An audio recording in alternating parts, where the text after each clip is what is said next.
right, so we've got a case today that's really got people talking. 34 years, that's how long Warren Slaney's been behind bars. Yeah, and what's interesting is now there's this whole movement popping up saying, hold on, this guy might actually be innocent.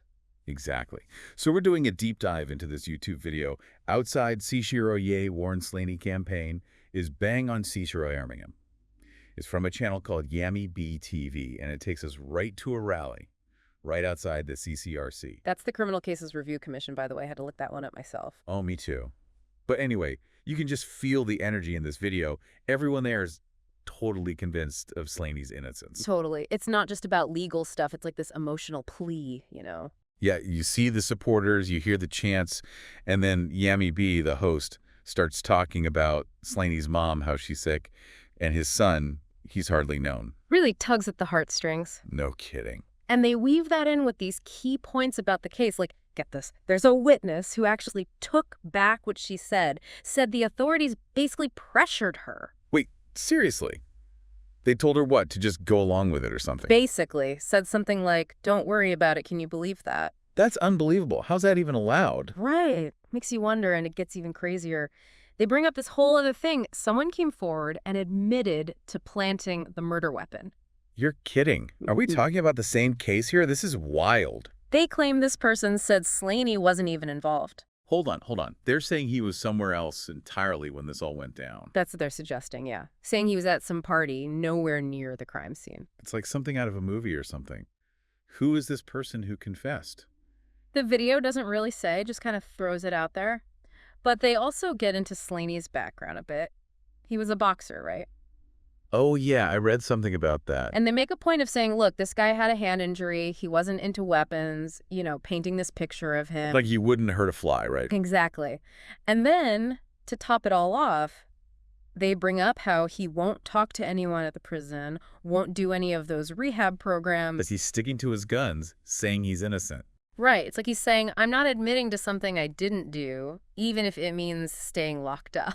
It's a tough spot to be in, you know? To maintain your innocence, but essentially give up any chance of getting out sooner. Yeah, talk about a dilemma.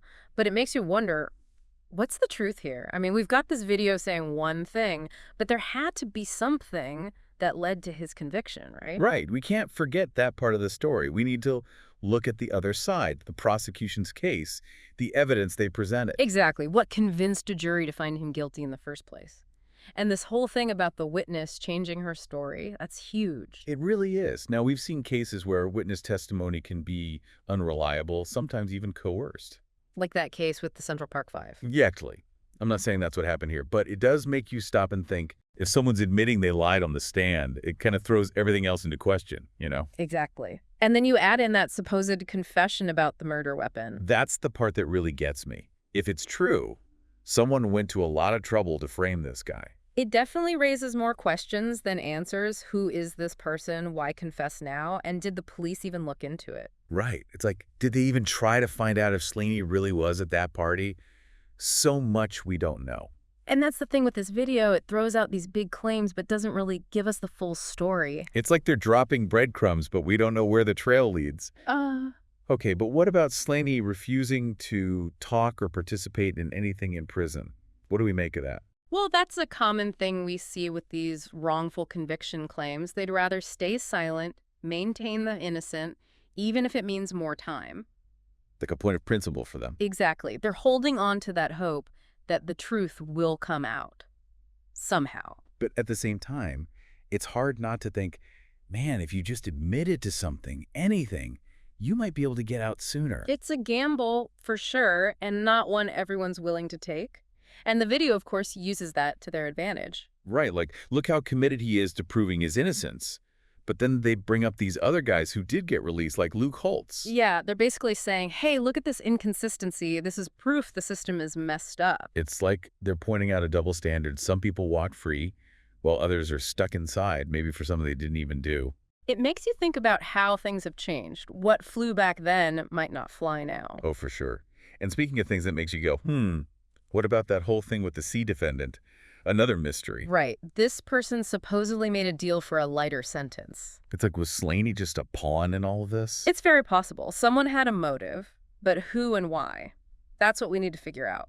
So we've got a witness who changed her story, a mysterious confession, this C defendant, and Slaney himself refusing to budge. It's a lot to unpack. No kidding. We got more layers than an onion here. So what now? How do we make sense of all this? Well, we need to go beyond this video. We need to look at the official records, the court documents, all of it. We need to see what the other side of the story is. It's like we've got this one piece of the puzzle, this video, and it's got us asking all these questions. And that's the thing about these deep dives, right? We got to go beyond just one source, especially when it's so clearly biased. Totally. Like, it's obvious the people behind this video are totally behind Slaney, which is fine, but we need the full picture. Exactly. We need those objective details, you know? What was the prosecution's case? What evidence did they present at trial? Right. What convinced a jury to find him guilty in the first place? And what about any appeals? Did any of those turn up anything interesting? It's like we've heard all the arguments for why he might be innocent, but we need to weigh that against the other side. Exactly, because there are always two sides to every story. And it's our job to try to find that middle ground, that place where the truth lives. And sometimes that truth is messy and complicated, and it doesn't always fit neatly into our preconceived notions. Oh, for sure. And that's what makes these cases so fascinating, right? Right. It's not always clear cut, and it makes you think about the sister itself. Absolutely. Like, how do we ensure that everyone gets a fair shake? How do we balance individual rights with public safety? Big questions. Big questions. And I don't have all the answers, but I do know this cases like Warren Slaney's force us to confront these tough issues head on. They make us question our assumptions, dig a little deeper, and demand more transparency. Exactly. So for everyone listening, don't just take our word for it, or anyone's word for it, for that matter. Go out there, do your own research. Read those court documents, look at the evidence, and come to your own conclusions. Because that's what this is all about, encouraging critical thinking, sparking debate, and maybe even pushing for change where it's needed. And who knows, maybe in the process, we can help ensure that justice is truly served, whatever that may look like. Well said. And on that note, we're going to wrap up this deep dive. But hey, this conversation doesn't have to end here. Not at all. Keep those questions coming, keep digging for answers, and most importantly, keep an open mind. Because you never know what you might uncover. You got that right. Until next time.